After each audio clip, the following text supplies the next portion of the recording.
Today's episode is brought to you by Redemption Arcs. It's high noon.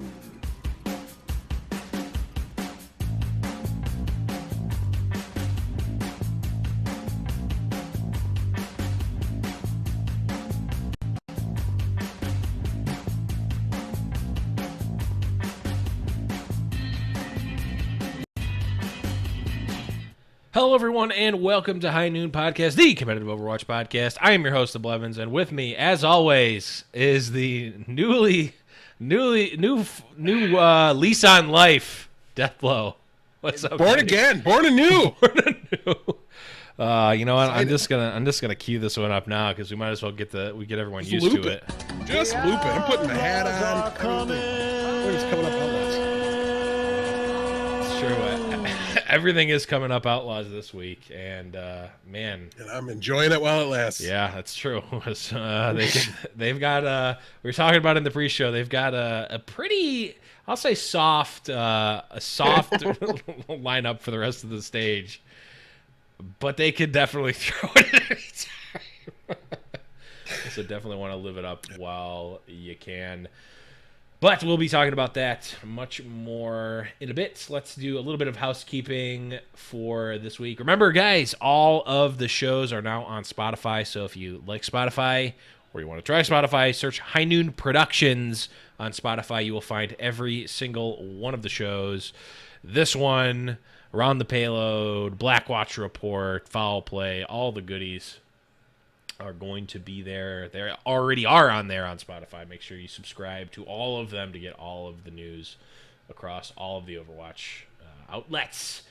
In that vein, Blackwatch Report, of course, always coming in strong with their episodes every week, talking about the Tier 2 and contender scene, Tier 3, all the likes. It's man, the Blackwatch bump really It's similarly powerful to the old High Noon bump because they get a lot of these up and comers on, and then all of a sudden, a couple weeks. Listen, later, if any contenders players are out there right now trying to make their way into Overwatch League, listening to this show, just know the percentage of people that appear in an interview on Blackwatch Report that get signed into Overwatch League is staggering. I don't have the exact number handy. It's staggering. Just reach out to Thornrain and Kyle on Discord, discord.me/highnoonpodcast. Get in here, reach out to those guys, schedule your interview. I'm sure the contract offers will be flowing in. it's true. We are. I don't want to say that we're like the Tier 4 of the Path to Pro, but the interview on the High Noon Productions podcast is kind of like it's like the Tier 4 scene. At some point, we should get noticed for our scouting abilities and be hired as general managers, but I digress. There was a campaign. Granted, I was pretty lazy about it. I don't even think I tweeted once, but I officially announced it on the show. Did you sign up? DB4GM. Did you sign up for it? No, I'm too good to sign up. Listen.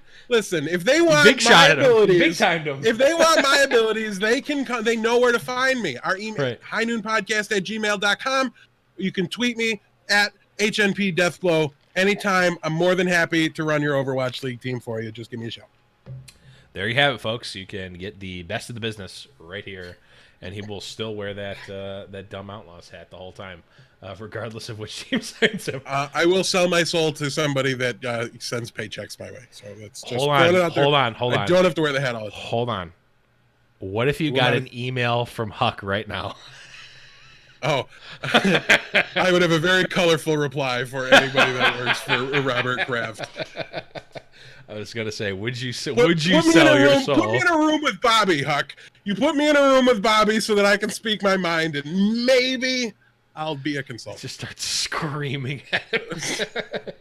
Robert, the 4'6" Robert Kraft, just starts screaming at him. Love to see him just terrified as I laid into him. That would be the best. I would definitely pay to Probably see look a lot like the Boston Uprising players did on stage. Hey-o! Oh, I pressed the wrong button. There's the right button.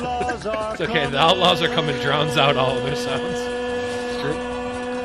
But we also, getting somewhat back on track, we also did have another new episode of Foul Play. If you guys are Foul Play fans, didn't catch this one, we do have some regime changes. Heebie-Jeebie and A-Smith are taking over the helm along with the mysterious Stat Boy. So definitely give them a listen. And let me just tell you, Hebe is way more informational than I ever have been or ever will be. So this now you've actually got some actual fantasy insight, and it's good stuff. But listen, for what it's worth, since Heebie-Jeebies joined the family and become a host of one of our shows, the Outlaws have never lost a match. Just throwing it out there. sure. Literally undefeated. I think we know who to give the credit to. And he probably doesn't want that credit because he's not an Outlaws fan. He was happy for him though. He's a Gladiators fan. I think we both like each other's teams, but we don't share. I think he's just a good guy. I don't know what that's like. I don't know how to identify it.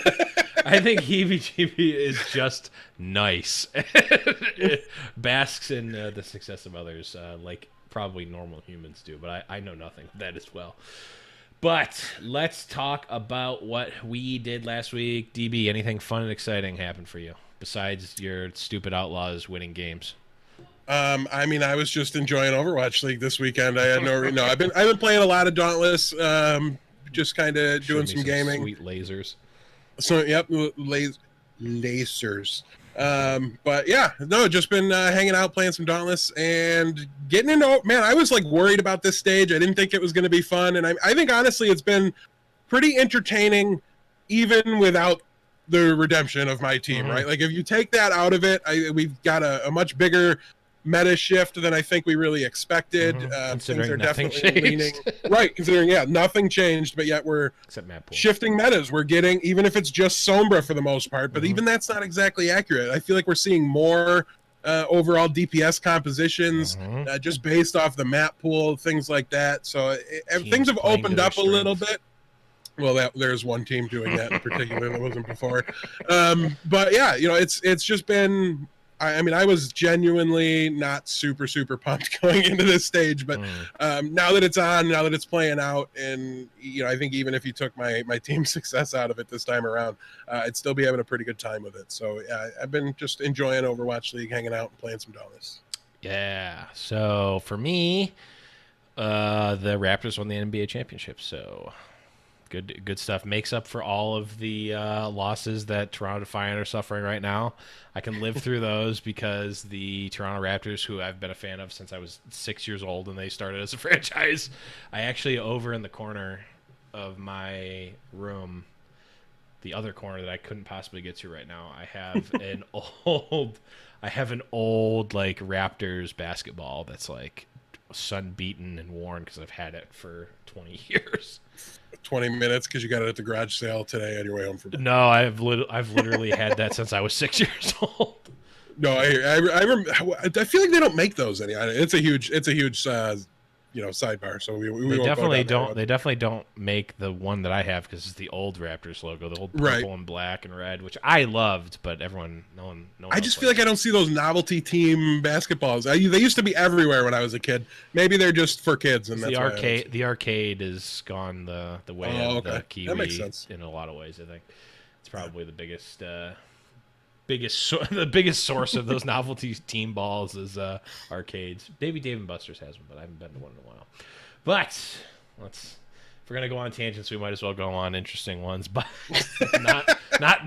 where did all the novelty team basketballs go? What happened to our country?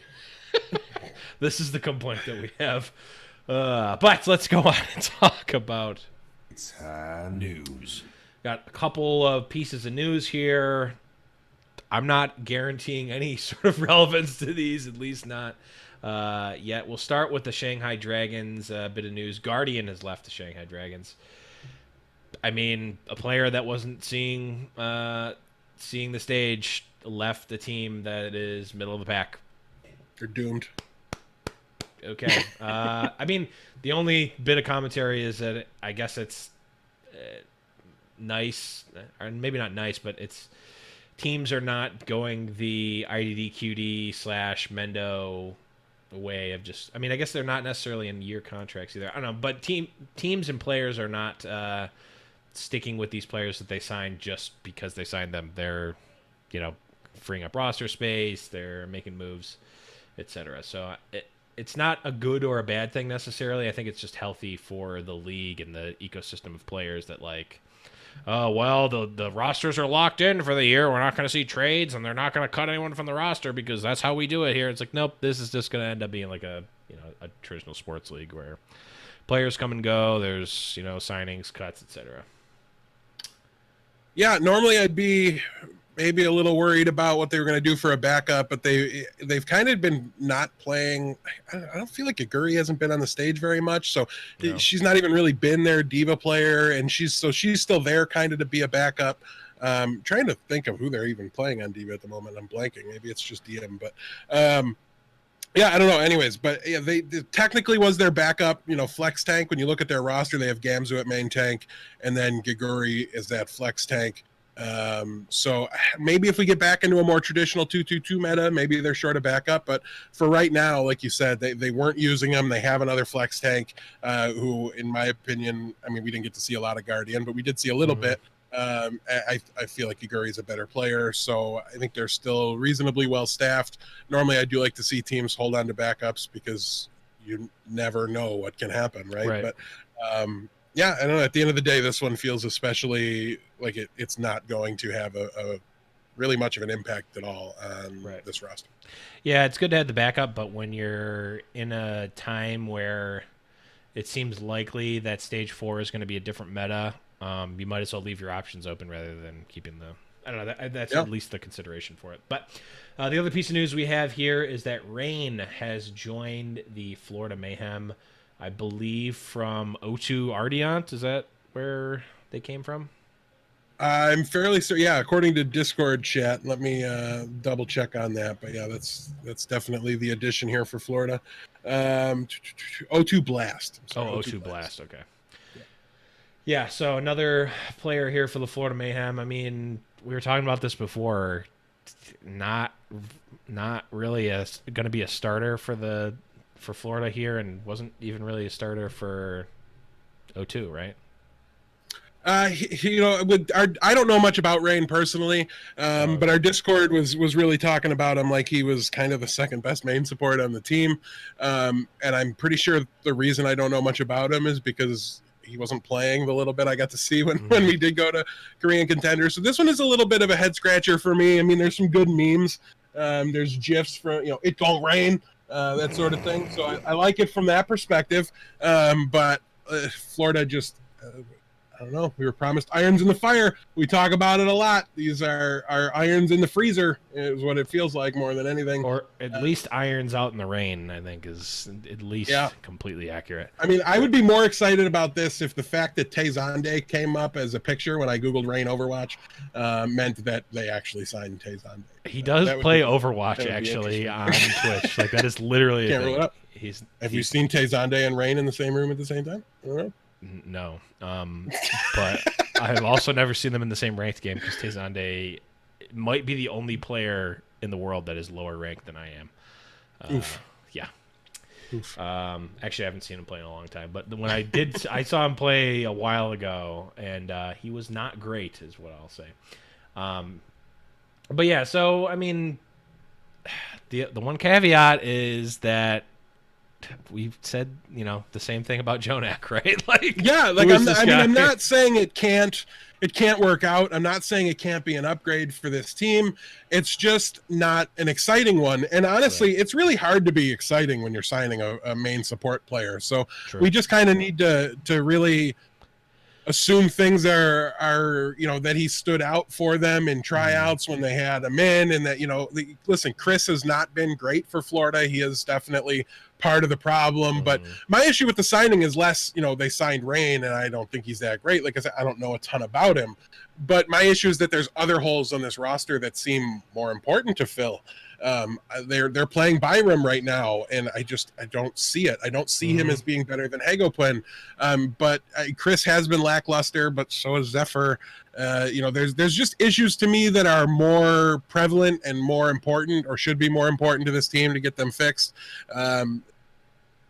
Things could have just worked out timing wise that this is the one they announced first. Maybe they are addressing those other problems, but all we can react to is the information we have in front of us. And right now, I just struggle to imagine this leveling up Florida and making them that difficult out. This isn't trading for fate. This isn't, right. When they signed Hagoplin and BQB and, they brought in some players that we thought could make this team better. This doesn't feel like that to me. But we like backups, things like that. So it doesn't. It's by no means bad, right? It's not bad until he gets on the stage and doesn't succeed. It's just unexciting. It's a little blah. Yeah, that's at least how it seems. I mean, the one thing we know about Bare Hands is that he has a knowledge of the the Korean scene and other scenes that few others do, and he sees things that at least we just never would guess. Jonak and whatnot, but. Yeah, so I mean, it's possible that maybe he just is not as super exciting on at the surface level player, but maybe he fits a key place in the roster and will maybe shot calling's a huge part of their problem right now, and maybe if he's he's good at that, and even if he's not the most mechanically sound player in the world, like you can definitely be a huge asset for a team and not be the mechanically best Lucio player in the league. So there's reason for optimism. I mean, if you're a Florida fan, it's better than them not making an addition here. True. But it does feel like it closes the door on maybe some other options that could have been there for them at support. That I don't know. At least other people are higher on. I don't know a ton about Rain to really form an opinion, but yeah. I got to imagine it's if you're going off of like a top tier contenders player, especially from Korean contenders, what teams are they going to want to play for? Seoul, New York, London. How far down on the list do you need to get to before you get to Florida in terms of teams that these players want to play for? I mean, since we already addressed tier 2 players earlier in the episode, and we know they're here now, we should say to them, you're not getting spots on those top teams. Like, everybody wants to play. Every quarterback in the league wishes they were the quarterback for the New England Patriots, right? Because they keep winning all these Super Bowls. But like, Tom Brady's not going anywhere until he's gone, so you're not getting that job. So yeah, you kind of got to get yourself in the league, Brady. Prove it, right, and build something. And I think that's the attitude most of the players have, or it's definitely the attitude most of them should have. But yeah, it's I don't know. It's tough to say. It's so hard when these players get signed and I don't know much about them, because I want to have an opinion, but it's really difficult to. But yeah, it's not the position I would have addressed first, but as long as they do address the off-tank position, I guess there's still hope. It could definitely be an asset for him. Yeah, could just be a timing thing for sure, like contract signing timing thing. For sure. Cool. So let's move on here and let's do a little bit of It's Tournament Talk.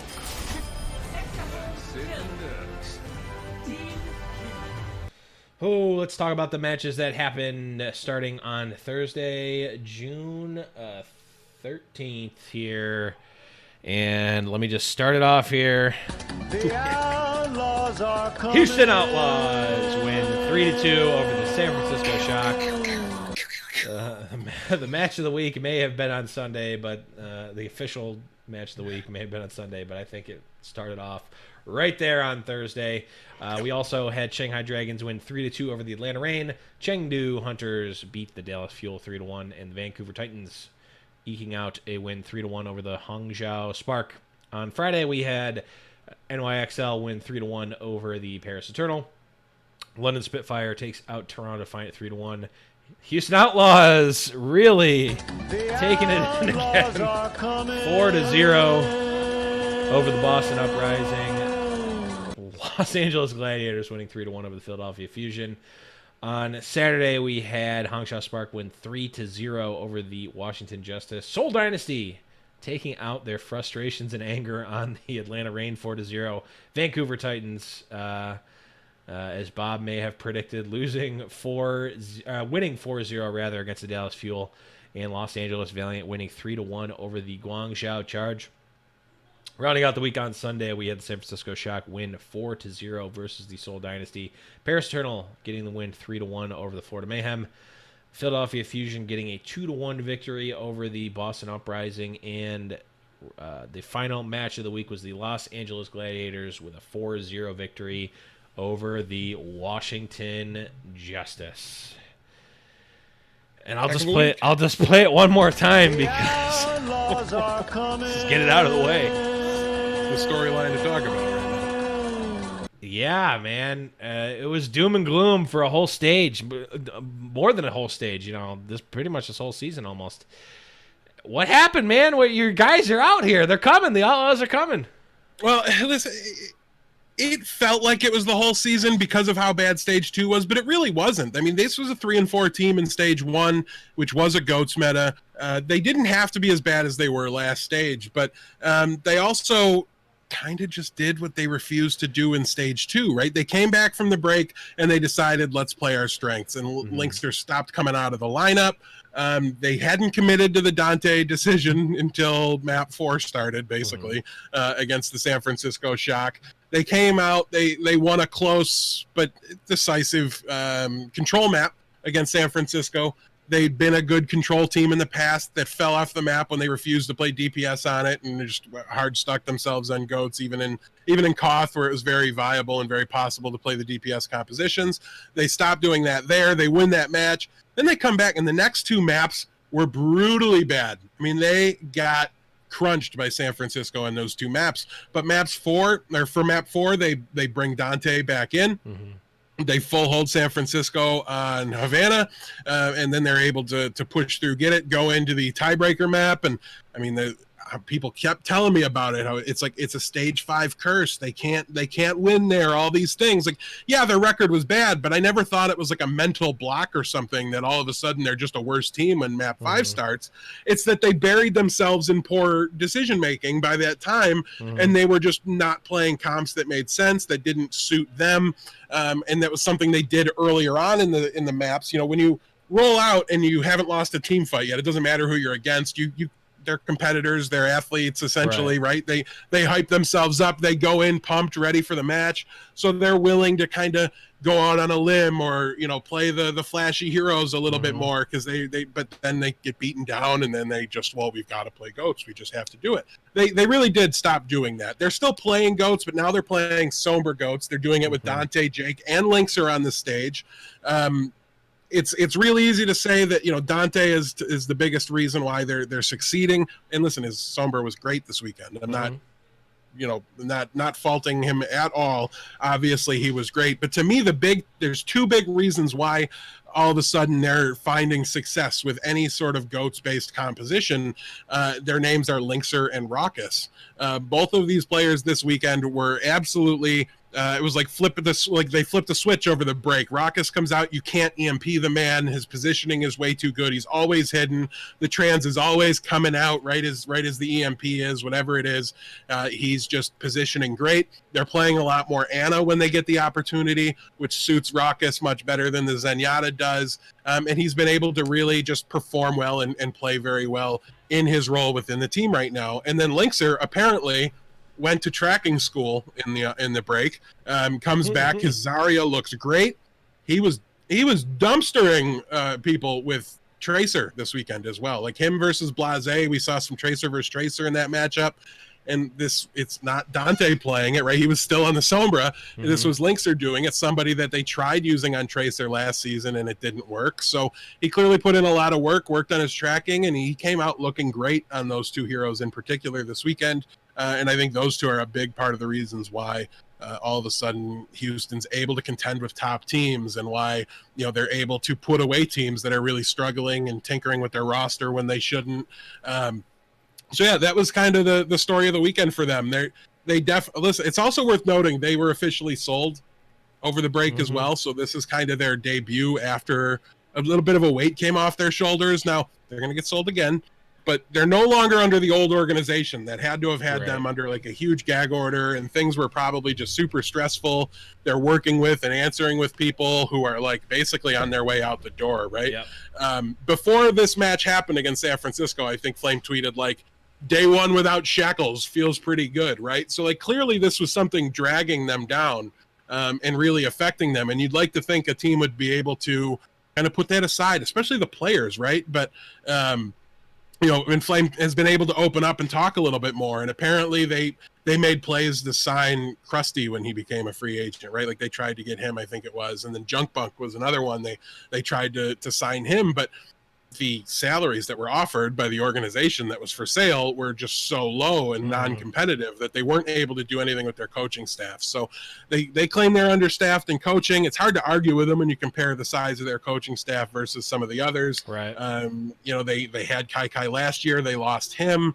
And just eventually, I mean, whether or not you like Kai as a coach or anything like that, eventually numbers, people to do tasks and to watch VODs and take notes, just you end up straining your coaching staff quite a bit. So credit to the players, the coaches, and everybody. As much as they were inflexible last stage, and I really think it cost them, and even if it only playing DPS only would have meant 2-5 instead of 0-7, the difference that would make right now in their positioning in the standings for their ability to get into the play-ins would be huge.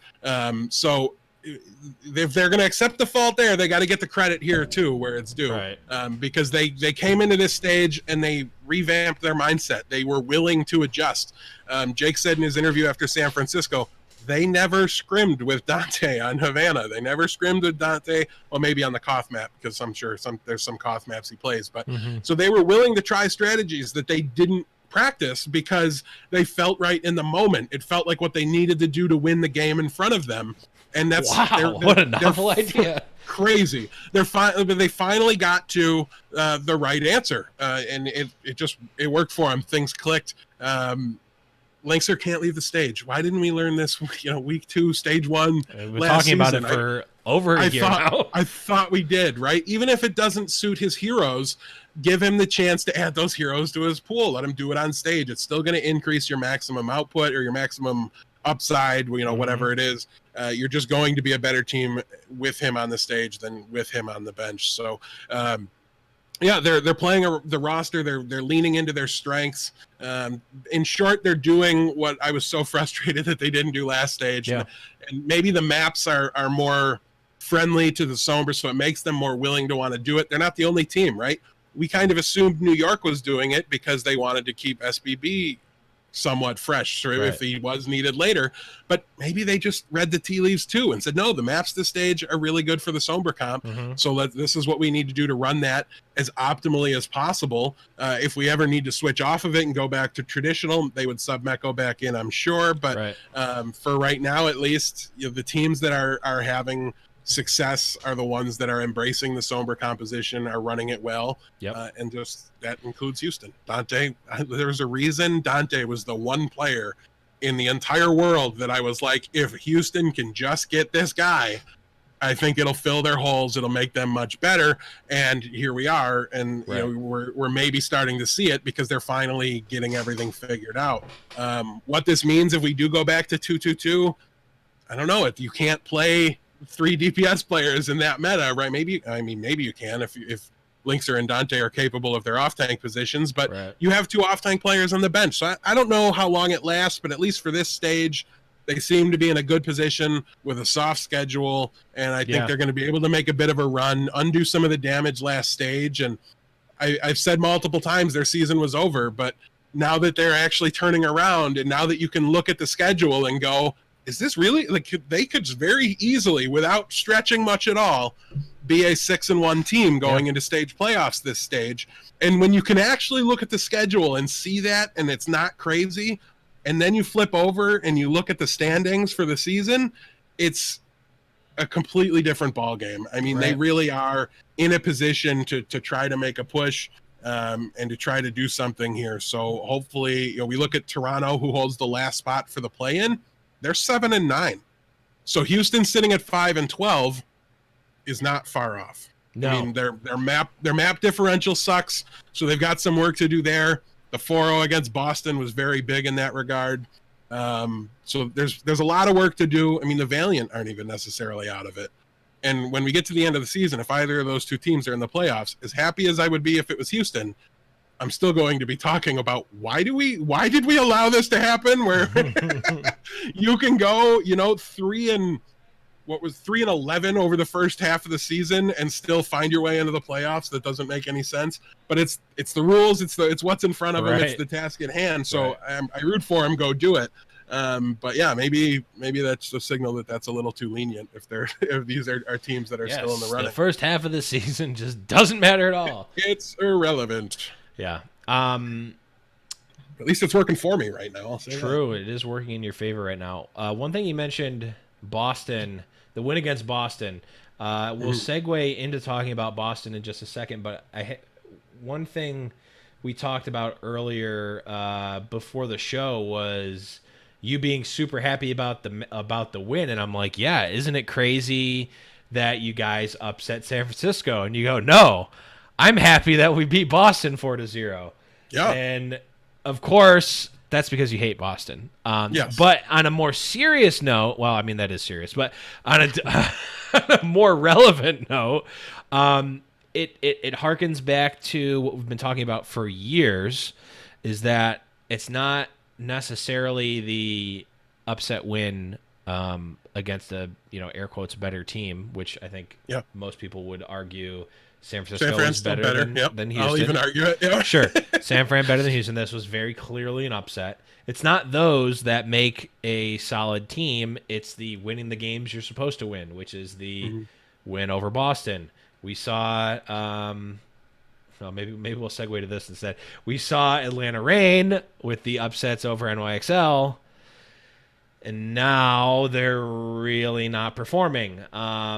They lost to what is their record this stage? They lost 0-4. 0-4. They lost 2 here to Shanghai and Seoul.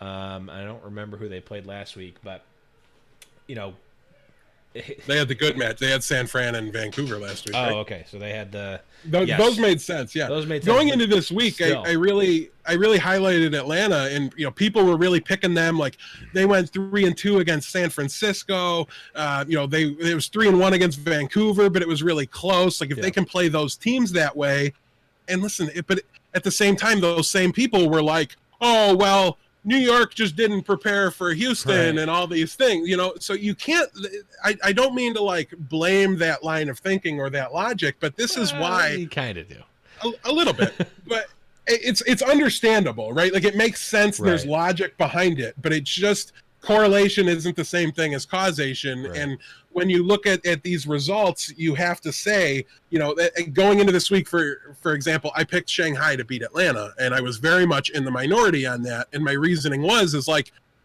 it's been there's been baked in excuses for Atlanta to lose for a little while now. They've played against such very good teams.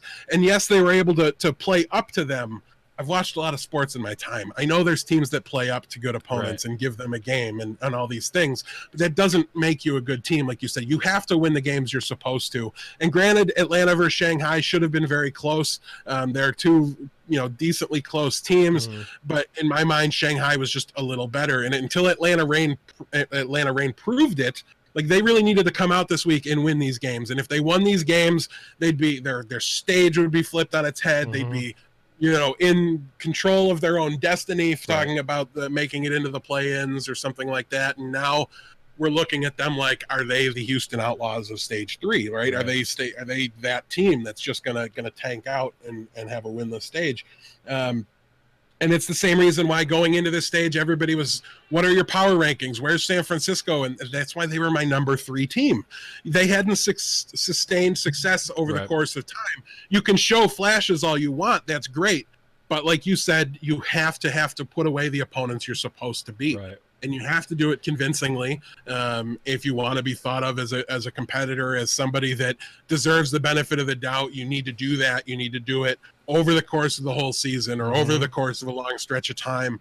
And it's a little bit of an I told you so weekend for me in a way when I kind of look back at the statements I made in the past and the results here. But it's really, the parity hasn't gone anywhere, right? We've been talking about it for multiple stages, and I think that's the important lesson to learn here is somebody looked good for 2-3 weeks in a row. Listen, people are anointing Houston as a playoff team, and we're talking about the possibility because when you look at the schedule, it's very easy to see it. Right. But I want to be clear, I'm a big Houston fan. I very much so recognize that listen, nothing's changed. They're the exact same roster with Right. the exact same coaching staff that went 0-7 last stage.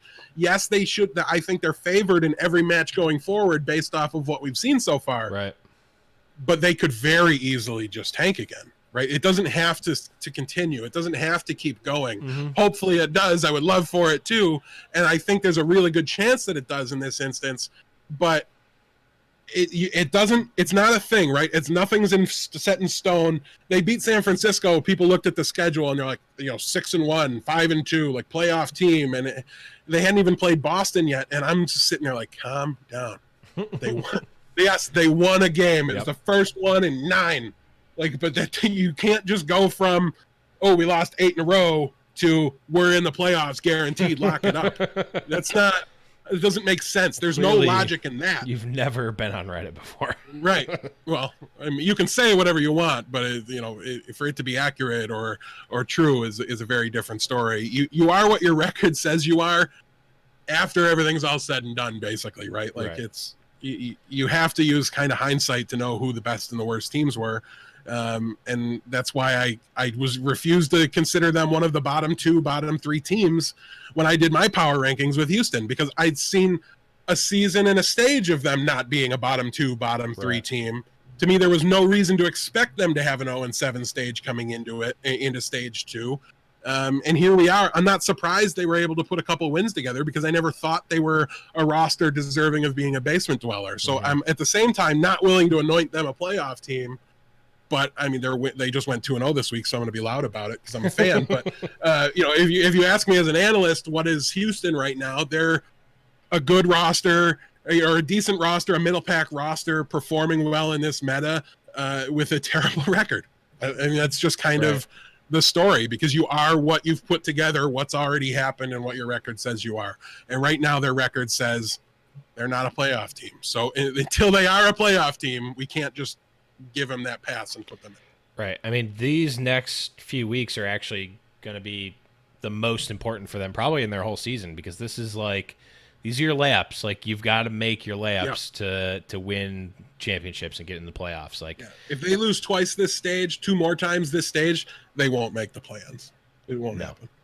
Especially considering that would mean they lose to either Paris or Washington or Toronto or Florida. Yeah, well, two of those. Well, they did two of those. Any two. So, I mean, I guess if they lost, Paris and Toronto and can do it. Yeah, but they should, with the performance they've put out so far in stage 2, be better than both of those teams. So, I mean, we'll have to see. The Toronto match isn't for a while. Toronto looks like a team that could make some improvements and could get better, but we haven't seen it yet. And I just did a whole tirade about how you are what you've been. Right. So I'm not gonna predict it, even if they're my second favorite team. But it's just a matter of, like, the parity's really high in this league right now. You need that regular consistency stage after stage, and this section is, after all, about the Atlanta Reign, so we should kind of bring it back to them a little bit and look and see. But I think it's the Atlanta Reign were almost the opposite of the Outlaws in a way. They came in as a flash in the pan. They did what no other team has ever done. Obviously, beat New York twice in. I mean, they beat them twice in the same stage, but I don't believe any team up until them has ever beat them twice in a regular season, ever. Just period. Philly's the one with a chance. Philly, I don't remember. Regardless, I don't think London did it. I think you're right. But if anybody did, it was Philly. Right. But it's funny looking at Atlanta now. We can kind of say the same thing to them, right? If they're the anti-Outlaws, they're coming into a very similar schedule to the Outlaws. They have Philadelphia on their schedule, then they're off stage 4, and then they're at their homestand, right? Like, and they have Toronto and Florida in Atlanta in front of their home crowd. They have to put those 2 games away, right? Like, no question, you have to beat Toronto and Florida if you want to be a stage. They're out of the stage playoffs. They already have 4 losses. I don't think we've seen anybody make stage playoffs with 4 losses. Right. So now you're looking at your season playoffs, and you're looking at just giving your fans something to be excited about when you get the opportunity to play in front of them. So those are going to be huge games, and they're basically the same story as Houston, right? Like, if you want to be one of those teams with a chance to make it into the play-ins and go on a run and Don't ever forget, Philly was the 6th seed going into last season and then made the finals. So it's not even crazy to think that the 12 seed going into the play-ins could get hot in whatever the playoffs meta is going to be and make it into the finals. That's a very viable option. Just need to get there. They'll have a lot of games on that patch and things like that other teams wouldn't have, and everything like that. So it's going to be interesting. Well, it depends on when they switch metas. If they do it after the play-in matches or before them. But yeah, anyways, well, it's going to be interesting, and I think you have to look at these teams like Atlanta, because when you do look at the standings and you see who's occupying that 12 spot, 11 right now is Paris. They don't look great. They look like they're getting better than they were last stage, but they're iffy. You got Philly at 10. They're kind of a mess. Dallas is flaming out right now. Toronto's a nightmare. 13 is the Chengdu Hunters. They're not performing well unless they're playing against Dallas at the moment. You have Boston above Houston. They're below Atlanta. But you look at the teams above them, they're very catchable. But there are also these matchups that we're talking about that they have to win. Right. So these games where it's like you should beat the teams you're supposed to, these are the teams you absolutely have to beat, because if Houston beats Toronto, that's 2 wins basically, right? Because they're the 12th team, right? They're changing the narrative by 2 games. They're hanging a loss on somebody they're chasing, and they're adding a win to their own total. So those are very swingy matches, and they're going to be very important to any of these teams trying to make a late run or salvage an earlier run in Atlanta's case. Those are hugely important matches. So those are the ones to keep an eye on. Yeah, for sure. I mean, talking about Boston and Dallas, I mean, what happened with them? I mean, with Boston, I mean, they never really, this whole season, it seemed like they kind of came out kind of flat. They obviously had some moments of brilliance in season 1. This new roster, essentially, completely gutted. At least a lot of it is gutted from season 1. And, we saw Boston be kind of the nameless team that could make something out of nothing, the money ball, if you will, and it's just not happening right now. I mean, yeah, it's in my opinion very easy to spot the biggest problem. Persia dies a lot. Why are they playing him? Isn't AimGod on your team? What are you doing to your support line if you're benching AimGod and putting Persia in, who just constantly dies? Right. I think their tank line is fine.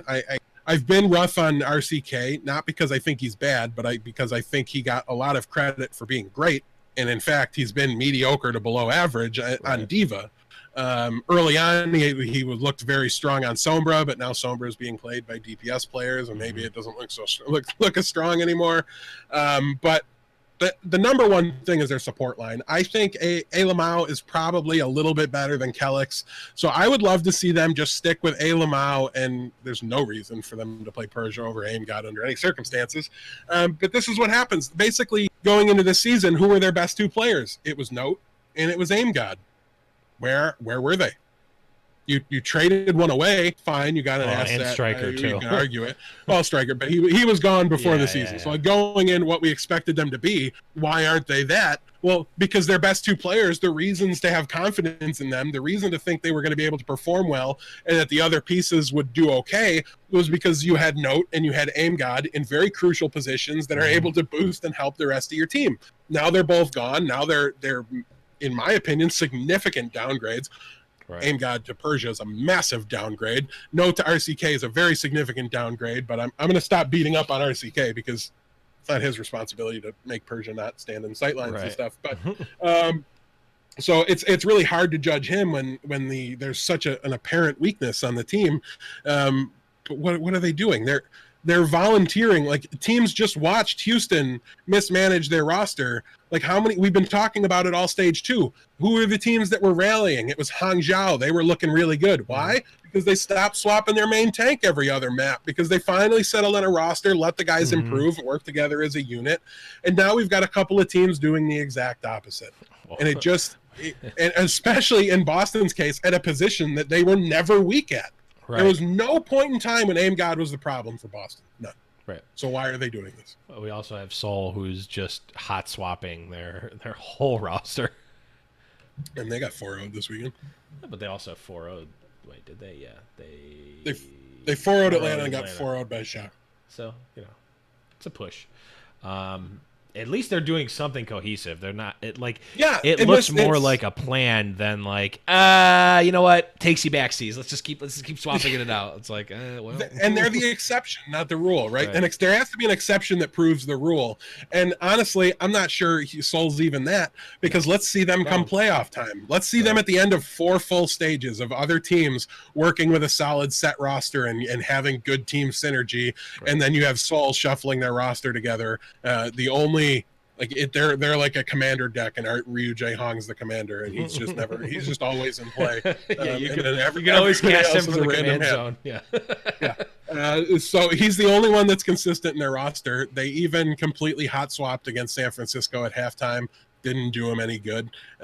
So are they succeeding? Yeah, they've got a lot of really good players, so they can just beat up on teams regardless of who they play at times. But it doesn't make the decision right. It doesn't mean this is the best Seoul could be, and I really think we're seeing like a budget version of what they could be had they just kept Fissure and Fleta, and you know what I mean, and just whoever, even if not those particular players, like even if you wanted to go Marvel over Fissure, I care way less about who you choose, though I would choose Fissure, than I do that you choose one and stick to it and let them grow and let them improve as a player and work with the coaching staff and become a more complete player and not focus on one map here or there. And it's just, that to me is a weird and inefficient way to run a team.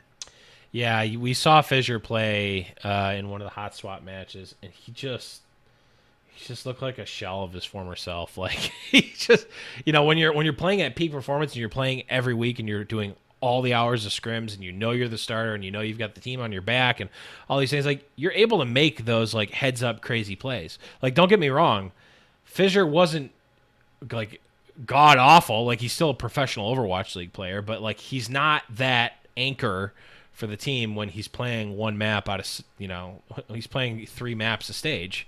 Like, that's not Fissure's best when he's confident, when he's borderline cocky and arrogant. Mm-hmm. That's when he plays his best, when he's doing the interviews at the end of the game and everybody's talking about how handsome he is. It shouldn't matter, but it does, and some people feed off of that kind of energy. And it's your coaching staff's job to recognize it and to make the most of it. And to me, just switching back and forth is just never right. You feed off of it, but also like the other team, like you get that mental edge over the other team. Like, how many times in Magic? Well, this is another one. We haven't done Magic ref. We haven't done like tournament inside Magic the Gathering in quite some time. How many times have you played against someone at like an FNM or something where like it's their first week and you're the regular at the store that wins every FNM and you just like attack and it makes no sense, but they're like, oh well, he wouldn't be attacking if it makes no sense, and they're just like, no blocks. It's like, yeah, well, gotcha. Yep. like, how many times have you made your opponent misplay just because you played confidently? That doesn't happen when you play 3 maps a stage. My old buddy used to do this all the time. Whenever we'd go to a new shop or something like that, he'd be talking to my opponent. And I don't know if he did it on purpose or if he was a sociable guy. He owns a shop now. Like he just likes to talk to people. And like, so he would always like, and I'd hear him on more than one occasion be like, well, I mean, you're going against the best player in the room and it's not particularly close talking about me. And I'm just like, and then you like win before you sit down. So it is definitely a major factor, just kind of having that in your opponent's head. Like if going into the season, the narrative is that the best tank, you just traded for the best tank in the world, why would you bench him? Right. You're just throwing that value away. Right. How much general consensus, even among Overwatch League teams, was that Fissure was the best main tank in the world. And I would have been much more nervous about playing against a roster with Fissure on it than one with Marvel. Absolutely. Like it's like it's the sports magic, man. Like we've been talking about this for so long. Like you got to really lean into that stuff. Maybe there's maybe Marvel's the 53% of Fissure's 47%, but like you get more than that, 6% difference or whatever by like the mystique, not the mystique, but like the presence of Fissure. Like, and not even necessarily Fissure specifically, Fleta as well. Like, you're in a room with Fleta. Okay, well, he's crazy. We're gonna play differently. People are gonna play around us because Fleta is insane. Fissure is insane. When Fissure does all these crazy jumps, like there's a point this weekend that I remember specifically. Fissure did this weird on Numbani. He did this weird, like, he waited at a weird angle around the door and like let people pass him, and like it looked like he was gonna like Primal Rage and try to knock people off, and it just like fell flat because they saw him and they're like, oh well, you're just in the wrong place, you scrub that never plays. Like, just started taking it. He had to retreat. But like I mean, there's no way for us to test it, but like I wonder how much, like, if this is like peak performance on the Gladiators Fissure at the top of his game, like how differently did these players react? So it's like, oh crap, Fissure's in our backlines. Let's disperse. Let's do something, like, let's retreat. Let's do something stupid. You know, let's get out of here. We don't want to take him on because he's clearly, like, he makes these crazy plays. We see it every week. Fissure does these crazy plays and he blows up these team fights. But now it's just like, there's a guy that's out of position. Let's just kill him. Like, yeah. And especially these players in particular, I think for Soul, it's like magnified because numbers don't lie. The majority of this league is players from the Korean Overwatch scene. Yeah. And they all like made their way up through the scene, idolizing the support line of Toby and Ryu Jae Hong and Fissure at main tank and Fleta on DPS. They were, even if they're not now, the pinnacle, the top of the game and the scene and what everybody aspired to be. And if you've got people on the opposing team like fanboying about your roster, they're probably not going to play as good as they would if they were like, I've never heard of him, or you know what I mean? Or like, it's just somebody like, why did he get, I'm better than him, was their attitude when you signed him. Even if it's not true, it's mentality means a lot in sports, and esports is no different. Anytime you saw in high school, anytime you saw kids dunking during warm-ups, like, that's just it's just a power move, like, as a psychological move. Dunking does not get you more points than shooting a three-pointer. In fact, it gets you fewer points. But let me tell you, there's a mystique around dunking that will it gets in players' heads for sure, and that's the same sort of thing. It takes 10 three-pointers in a row to have the equivalent of one overhand, you know, like suit power slam dunk. That's not the actual conversion of it, but I get something like it. But yeah. Yes, it takes 30 points. Well, for that mental effect, though, I think there's definitely something to that. I mean, probably like you've got to go on a run. You've got to go on a run. Is my point. You can't just. It's not just 1-to-1 for sure. Even though the three-pointer is worth literally 33% more points, or it's worth 50% more points than the two-pointer. But that was a long diversion there, but I think it was a good one. Let's move on here and talk about this week as we wait for the drop to play, because I definitely pressed the button. These stupid drops. Just do it. Oh, let's break it down. It's like, I don't know. I'm not going to go into the technical difficulties of why that didn't work. But Thursday, we start off strong with the team we were just talking about, the Boston Uprising versus the San Francisco Shock. And based on what we were saying about both of these teams, I think it's a pretty foregone conclusion to give me San Fran with that 4-0. I'm going to take the same score. That's also been an absolute death knell in predictions when we like both agree on a 4-0. We get it wrong remarkably often this week. But I don't think it's going to happen this time. Not if they're playing Persia, that's for sure. Certainly not going to predict it. Boston just does not, like, they've, in almost any other position, in any other stage almost, I would be like, you know what? Boston is the team to scrap through this, to really turn things around. They just don't. They haven't shown us that. Not in a long time. If Boston wins, I'm blaming you. Fair. I will take credit for that. I will take credit for that win. Next up, we've got the Paris Eternal versus the Hot Streak Houston Outlaws. Hot Streak Houston is what I'm calling them from now on. Hot Houston. And when they lose, you can give me credit for that as well. But in that vein, I'm not predicting them to lose. I think Houston, I feel like they can learn from their successes, even though they don't generally learn from their failures, but they had some good successes. They can keep it up. Obviously, Paris, I think, is certainly worse than San Francisco, arguably similar tier as Boston, and Houston had a fine job of both of them. Give me Houston 3-1. Yeah, Paris did make some adjustments going into the break, or coming out of the break, I should say, and they've got a slightly different roster, and they seem to be gelling and playing a little bit better than they had in the past. I just don't know that the high watermark for this team is really that high still, right? Like I'm just not really sold on them. They can beat you if you sleep on them, but Houston's not in a position to sleep on anybody. True. Even coming off the hot streak, so they're. I mean, if they went, I don't know, they were just so bad for so long, Houston was, and now I can't imagine them just all of a sudden being arrogant and sleeping on a matchup or something like that. So with how Houston's playing, I'm going to agree with you. I'm going to pick them 3-1. But I do think Paris has a good chance. And This is the one that scares me the most of the remaining schedule, at least until Toronto shows marked improvement. This is the one that Houston has the biggest chance to let slip away from them. But I think they've got to be the favorites coming off the performance this weekend. So 3-1. I agree. Next up, we've got the Hangzhou Spark versus the Dallas Fuel. Dallas, we talked about it. They're not looking great right now. That being said, I'm not sold on Hangzhou either. If we go by the stats, up until this week, they pretty much either won or lost in a 4-0 almost every time. And if I had to pick, I don't pick them to lose in a 4-0, which means I had to pick them to win. I'll give me Dallas 3-1 here.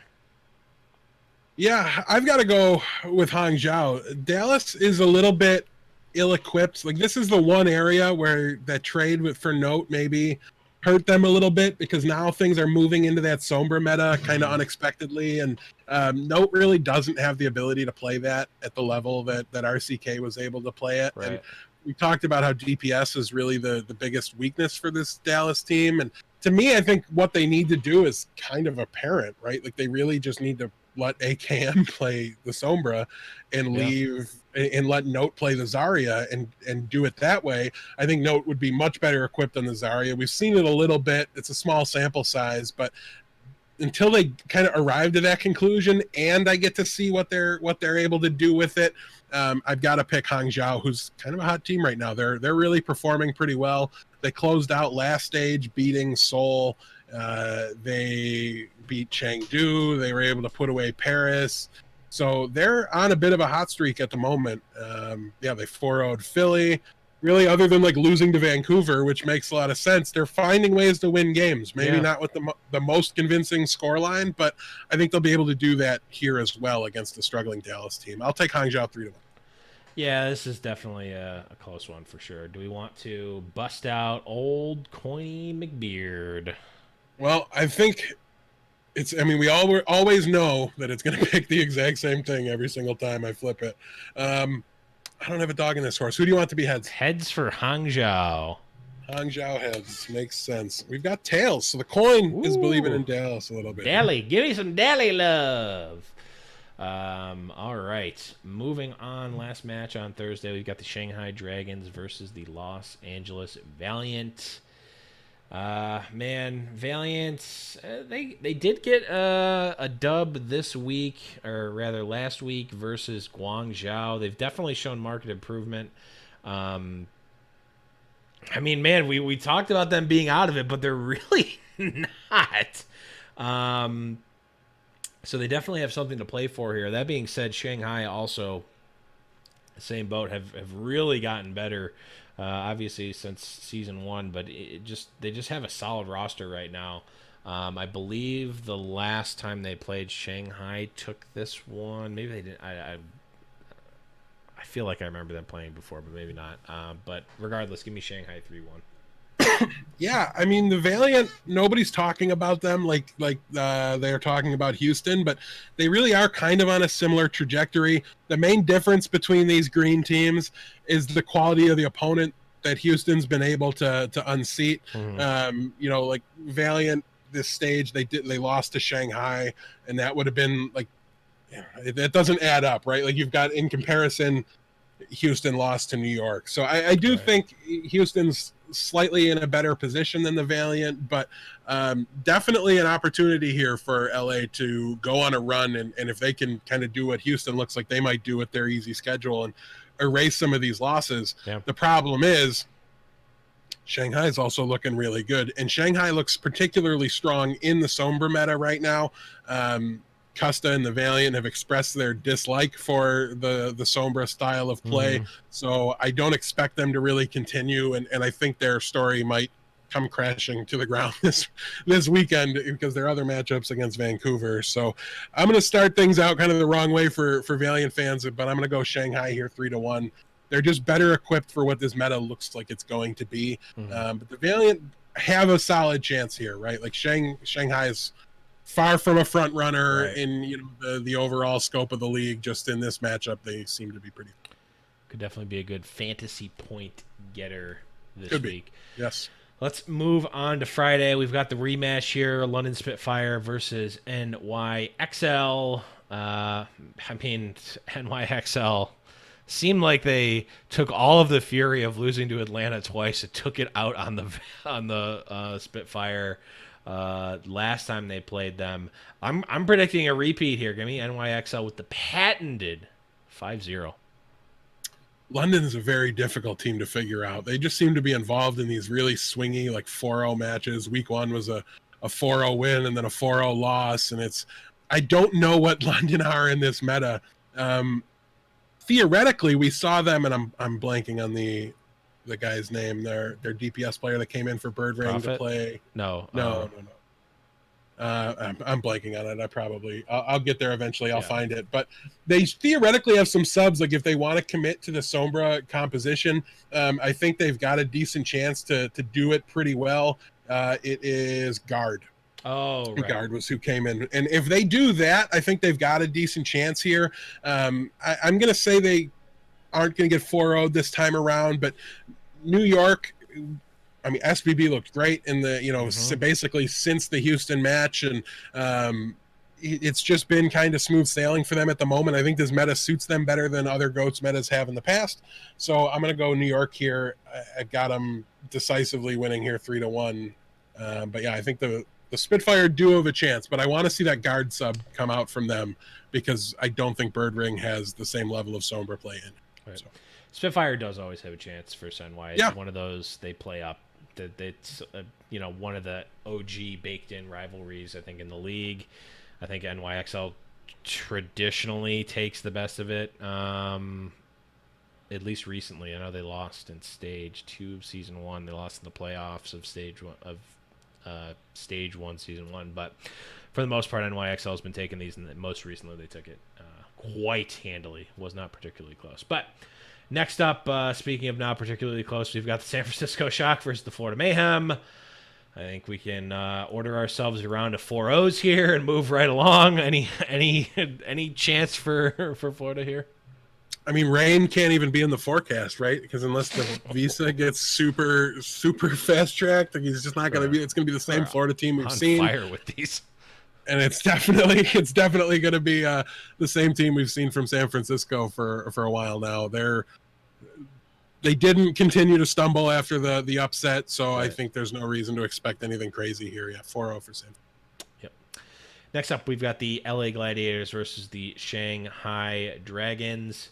LA Gladiators has, I mean, not super quietly, but kind of quietly just been a really solid team lately. Really kind of pushing the upper echelon. I mean, what they need to do, they've been winning a lot of the games that they're supposed to be winning. They need to get one of these top tier victories. They could beat a San Francisco Shock if they could compete, or potentially beat a New York Excelsior, Vancouver Titan. All of a sudden, we're talking about LA Gladiators being in that, S tier potentially. They just have not quite gotten that chance yet. So in that vein, I'm giving them the 3-1 victory here versus Shanghai. Yeah, their only loss on the stage was to Vancouver, who they did take a map off of. They've been running really good. I like Shanghai quite a bit, but the Gladiators do seem to be a little bit. There seems to be a tier gap difference there. I mean, it might be like the bottom of like the tier 2 with the Gladiators, and then the top of tier 3 with Shanghai, but it does exist. I think the Gladiators are the favorites, but yeah, I don't know that we've really seen much of the Sombra from them. I like that they're playing Surefour on Brig now. I think that's made them better and improved them. I also think that makes them more capable of going into the Sombra meta, because what can't Surefour play really well?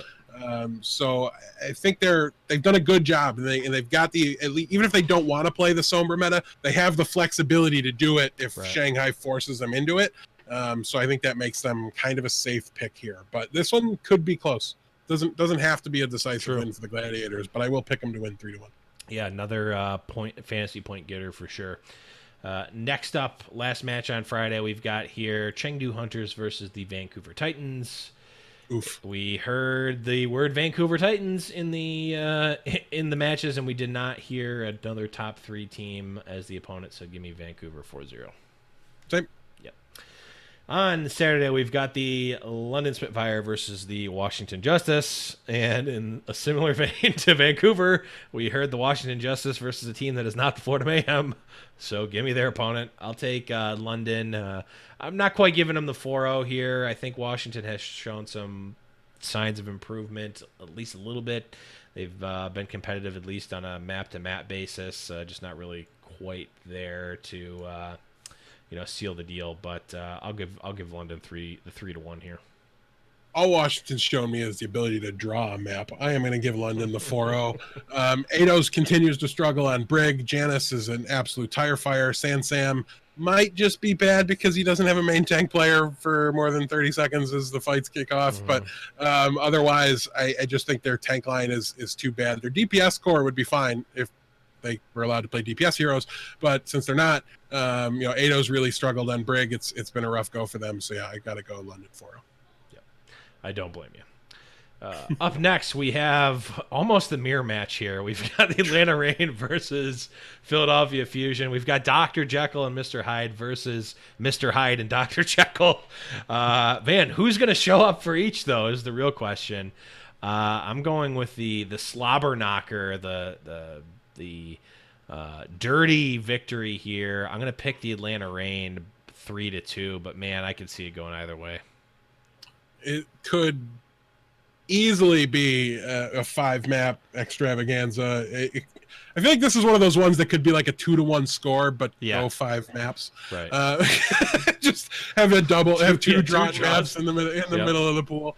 You also never see it know. being a 4-0 in one direction. It really could be. There was a lot of talk this weekend, and just I don't know if it was just the broadcast team just trying to have things to say, to be perfectly honest with you. There's a certain amount of that has to be true. But all Philly's really been able to do was win 2-1 against Boston. And they had to, Boston was up on them and then collapsed. It was 1-0 for Boston going into halftime, and then Philly came out and won the last 2 maps. Yeah. So that to me is not confidence inspiring for Philadelphia, because we know what Boston looks to be doing. And the fact that Boston was up at any point with how Persia performed this weekend is alarming to me. So I don't know that we really saw Philly get better over the course of this weekend. I'm going to pick Atlanta here 3-1, because even though I've kind of called my shot on them last week and said I'm not buying in yet, I don't believe in them, and it turned out I was rewarded for that. I have way less faith in Philadelphia. Yeah. Atlanta lost this weekend to 4 teams that were on par with them or better, and Philadelphia's lost to teams that have no business beating them. It's been really rough for them, and it gives me another chance to say no fraggy, no win. So true, no fraggy, no win continues. Next up, we've got the Toronto Defiant versus the Guangzhou Charge. Of note here, 75% of the Hiding Pick'em fans have chosen Guangzhou here. Why? I don't particularly know. I mean, it's the cold streaks, right? Toronto is, I guess, in the limelight more, talked about more, and they haven't won. That might just be on our show, though. It might be, but I mean, compared to Guangzhou. Yeah, they do seem to just kind of be on the back burner all the time. But makes me wonder why they came to the forefront of Right. everybody's mind when they picked this matchup all the more. Guangzhou that lost to the LA Valiant, who looked better, but like got 4-0'd by Seoul. They did beat the Chengdu Hunters, but the Chengdu Hunters don't look that great anymore unless they're playing against Dallas. Sorry, Dallas fans. Guangzhou last stage, they got 4-0'd by Paris. They barely squeaked by Houston at their absolute worst. And it's just not been a good run here for Guangzhou. Right. They find ways to be competitive. They did manage to beat Atlanta, but they beat an 0-4 team in this stage. So it's a weird pick to me. This one I'm not saying this should be heavy Toronto favorites, but it should be like 50-50 because Toronto's having a rough go. We saw them late in their match. I want to say it was just for Gibraltar in their match this week. Toronto went back to Yakpung and he looked good. He made some big plays with that shatter. Turns out when you actually get that flash of you're not going to be on the team anymore, you start to play up. Like your job is literally on the line. We talked about this with Houston when I said, like, don't you sign a flex support? And even if you're not benching Raucus for whoever you sign, doesn't their presence on the team give incentive to that player to improve and make himself better? And Yakpung might have just got scared straight. He got scared into figuring it out and playing smart and buckling down and preparing more. And as soon as that signing happened, that could very well have been the case. One thing that does make me nervous is the fact that they're switching, right? Like, if Sharik was going to be an improvement, you just did it. He just took a hit, right? Like his confidence took a hit. All those things that we've talked about already this episode that are very important to athletes and competitive players is now going to be going on within this team. But overall, I just think they're a better roster across the board here. With maybe a couple exceptions, like Neckover's shoes got to be really, really close.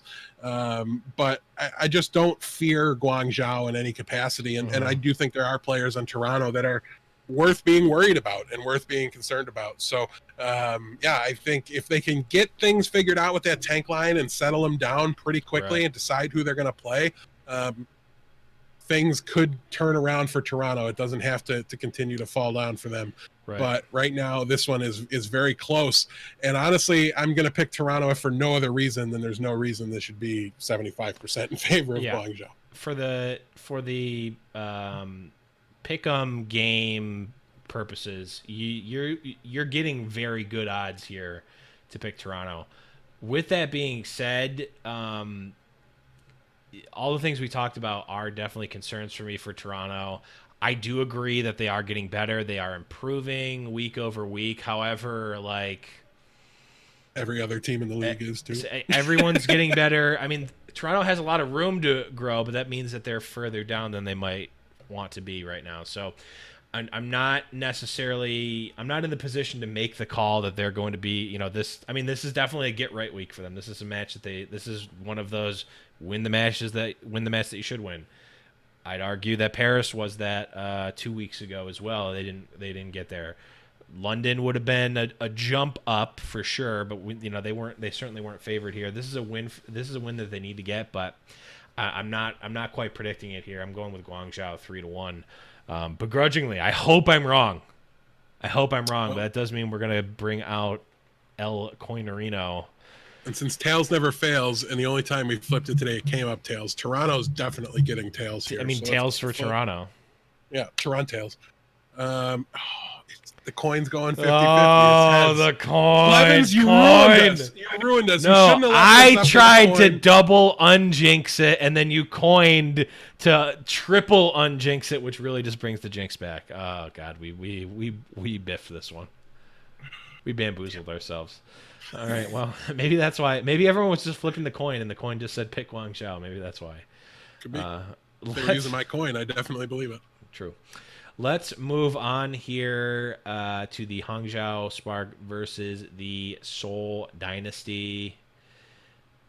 I was first when I said Seoul Dynasty, I thought I said Shanghai Dynasty, and I was like, I haven't said it in so long. Why did I do this to myself? Somebody did on Foul Play this week, I think, though. A.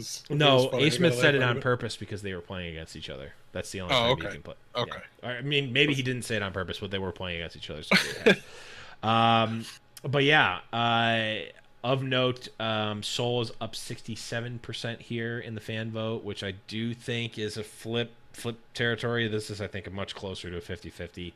If I had to pick here, I'm going to go Soul 3-2. I mean, they're swingy here, but they do seem like it does stink when they change, but every time that they get more, like doing the change every week and like consistently for the maps is almost in a way like they're playing the same thing, if that makes sense. Like they're doing the plan. It's going to take longer theoretically to get used to that if you are having two teams that obviously you need to train and get scrim time and stage time for, but like eventually it can work. And it seems like it's definitely showed signs of working, as we saw their 4-0 this week versus Atlanta, who isn't a schmuck. So I do think this one's going to be a close one. So give me Soul here 3-2. Yeah, if I'm doing power rankings right now, this could very easily be like 4-5 or 5-6 right now. Yeah. I think these teams are very close to each other in power level. The difference is Soul's been more consistent throughout the course of the season, but they weren't a brand new franchise that had a lot to figure out early on. And they were an old franchise that had a lot to figure out. Right, you're not wrong there. Wake me up when they figure it out. But let it get better. Yeah, I'm going to go with Hangzhou here 3-2. I think it's really close. This is a little bit, there was 2 weeks. I kind of forgot to put my pick'ems in, so I got some ground to make up. So I'm going to try to pick against the fan vote a little bit. I would probably lean Seoul in a 3-2 if I was just picking in a vacuum, but I will play the game a little bit here and say I think this one's really, really close. I don't care how good Seoul does. And as long as this is their plan, it's going to be nearly impossible for me to like pick them in a matchup that's